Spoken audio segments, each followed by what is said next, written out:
দুপুরের খাবারের দিকে এগিয়ে যাই আস্তে আস্তে। এখানে সাদা ভাত, কাঁচা লঙ্কা, ঘি দিয়ে, প্লাস মাছের ডিমের বড়া, মসুর ডাল, আর এখানে ডিম এবং মাছ দিয়ে, আলু দিয়ে একটা ঝোল, পটলের দোরমা। পটলগুলো দেখো, ভিতরে চিংড়ি মাছের পুর দিয়ে খুব সুন্দর একটা দোরমা বানিয়েছে।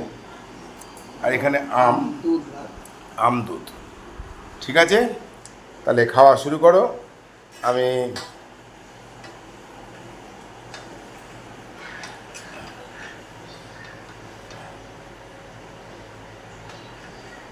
ডাল ঢেলে নিল,